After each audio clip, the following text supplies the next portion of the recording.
are well known in law. There must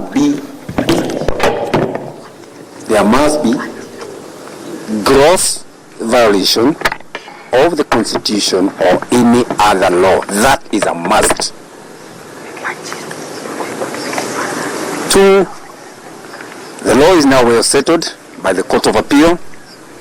There must be public participation. The public view regarding whether a governor will be impeached must be sought.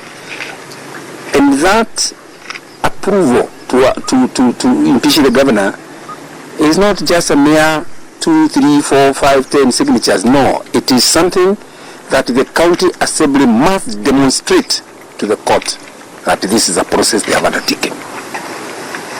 Number 3, and even more important, there must be direct connection between the allegations made by the assembly and the governor at a personal level.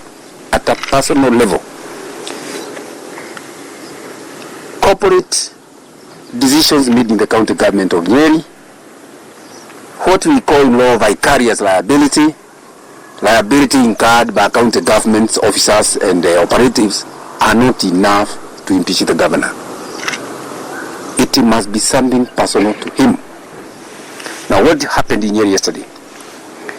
Last week on Friday, we got communication from the county assembly that there is a notice of motion given by one of the NCAs that the governor will be impeached a week later. And we got some grounds written there. Very, very flimsy grounds, very sketchy. No details of what the charges are.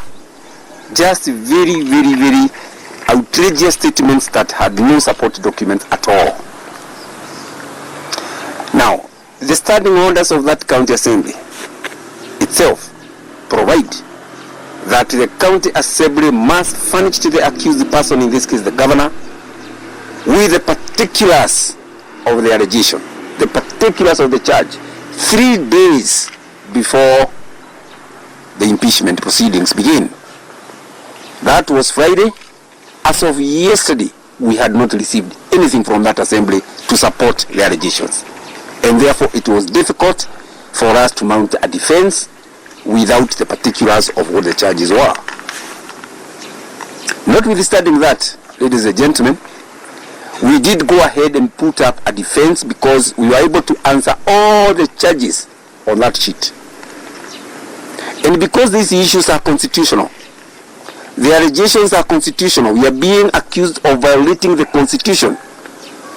We got some very good constitutional lawyers to come and argue our case so that we can prove to that assembly that indeed the allegations and the charges are not only fake, but they cannot meet the threshold as provided by the Constitution of this country.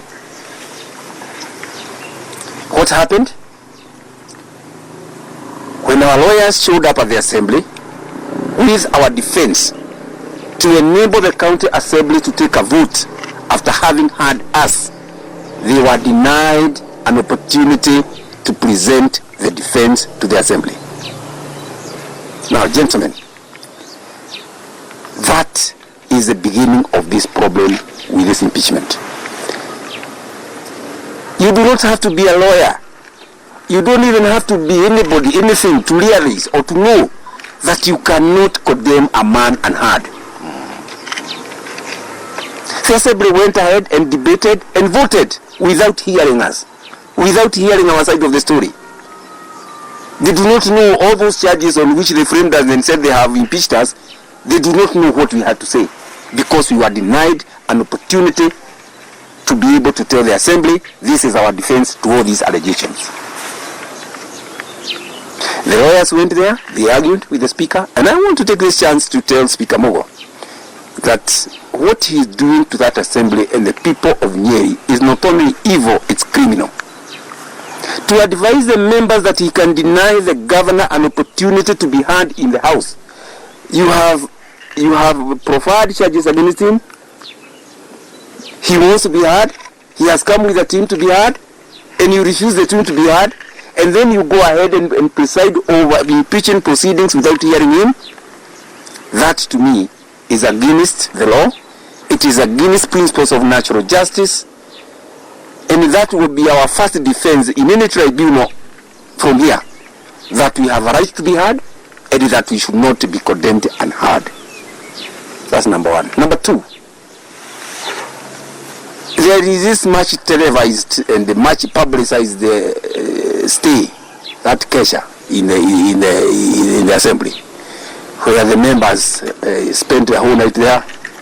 Even I understand one of the MCAs had a child of 3 months. She was there being fed milk and things like this. And I want to say this. Nobody should say that there is no security in Nyeri. And if you want to spend a night in the assembly, please do not condemn the security apparatus of Nyeri County. It is working well. We are getting enough security. And you sleep in the assembly, you have your own reasons. The real reason I want to tell you now is that these numbers, to be able to impeach the governor so that they can remain intact, had to be herded together like goats so that they don't move.